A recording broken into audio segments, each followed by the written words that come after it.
lineup. Rashad Green, the sophomore out of New York, gets the start for Kwame Vaughn, the sophomore out of Oakland, California. So that'll be interesting to see how that makes a difference here for the San Francisco Dons. It's Gonzaga winning the opening tip, and this is Stephen Gray. He'll bring the ball up to GU and get the team into the offense. Well, here's why Rashad Green is in there. He's kind of a barometer for San Francisco's success in the Dons' 3 conference losses. He scored 0, 2, and 4 points. In their 2 victories, he had 16 and 10 points. Maybe he's going to try to get that spark from Rashad Green from the beginning. That ball off of Sacre goes out of bounds. And so USF basketball, but Vaughn, averaging almost 14 points a game, is replaced by Rashad Green, who scores 6.5 points a game. You take one of your best scorers out and replace him with a guy scoring 6.5 points. But really, the importance of a 6th man, to me, having been in that role and relished in it, the energy that you bring into the game to change the game or something is what I think Rex Walters is looking for Kwame Vaughn to do. Valerio and Bolden get tied up. There's Bryant on the baseline, double team. Got it to Bruja, who missed the shot. Rebound, Stephen Gray, and Gonzaga now on the move. Yeah, 1 shot and done. Quick 3, in and out. Lowhorn with his first rebound of this game. He's a man, ladies and gentlemen. 6'7", 230 out of San Francisco. He had 10 double-doubles last year. Only 1 this year, and it came in the last game against Santa Clara. And now he's working on Rob Sacre. Spin. Sacre right there. But Lowhorn able to connect from about 15 feet out with the 7-footer and his arm extended. And now Sacre working on Bruja. Look at that tap. Throw it to Harris. Tap to Goodson. Hey, we talk about Elias Harris's ability to score the basketball, rebound the basketball, make moves. That was a phenomenal pass. The ball came from Robert Sacre out of the double team. Harris couldn't get his hand on it, tapped it right to Meach, who was standing underneath. There's Green's first shot. And now Bolden. That's a 2. Gonzaga leads 4-2. That's just pretty. He took what the defense gave him. They backed off of him. I'd like to get another shot at that possession prior to see if that was really a tap. I saw it. By Harris, or if the defender deflected it. No, Harris had his hand on it. Harris had his hand on it. I promise you. Okay, Bryant inside. Goodson saved it right to his teammate Elias Harris. And here's Bolden on the near side. Right to Sacre, working on Lowhorn, turn around long. And rebounded by Rashad Green, number 13. You see, I think with Robert's size and ability, he's got to put that ball on the floor and go right at the rim. Wow, the rebound off the Lowhorn miss. And we're tied at 4. There's Sacre. See, that's better. Chance for 3. I thought the possession before he caught the ball where he caught it on the block, he turned and bailed the defense out by taking a horrible shot. This time, he uses that big old strong body. Look at this, no dribble, just drop step, up strong, and 1. Now, correct, Gonzaga, the 13th ranked team in the country, much higher on another poll. I'll take the other poll. Where is that? They have been unable, though, to put teams away thus far in the West Coast Conference. Besides their game against San Diego, why is it? This USF team is 2-4. LMU and Pepperdine records, even though Pep was 3-0 when they played, their records are similar. Why can't this team put these teams away?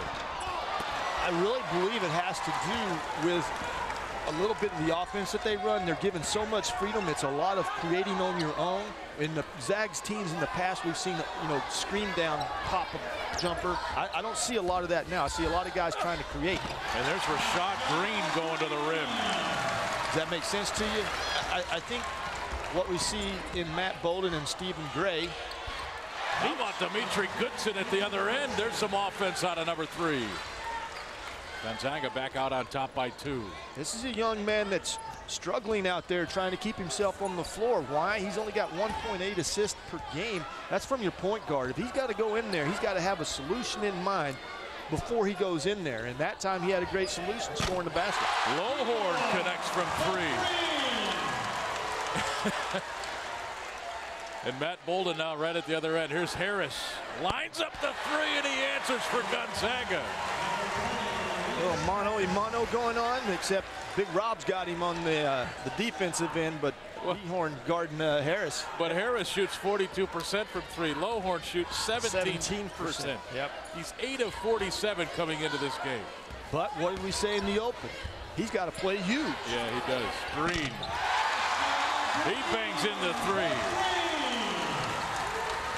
And USF with the 12-11 lead. Green is having just a huge first couple of minutes here. Zachary Long got it back. And he'll shoot free throws. When we come back out of this timeout, I'll explain myself about what I think about going on with the Zags and not putting them out. USF playing tough early. We're in San Francisco. Come on back. Hey, we're going to settle this argument right now. Was this an intended pass or a deflection? There's the step through the double team right to Elias. That is a beautiful pass. Look on the score sheet. He flinched. I know they give him an assist, but he enough said. Enough said. He got an assist on the score sheet. We got to look at that again. That was beautiful. It was beautiful. Worked out great. Well, we just added another dimension to Elias's game. What, the assist, the ability to make an assist. Rob Zachary with 2 points. Actually 3 points now.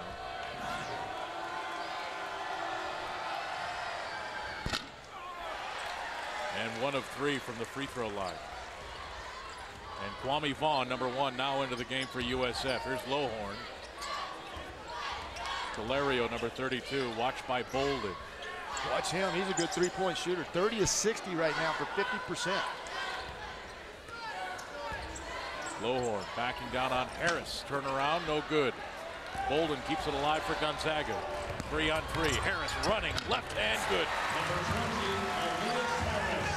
The chemistry on this team has just totally amazed me at how well they run and play together on the offensive end together, because the Zags have so much freedom.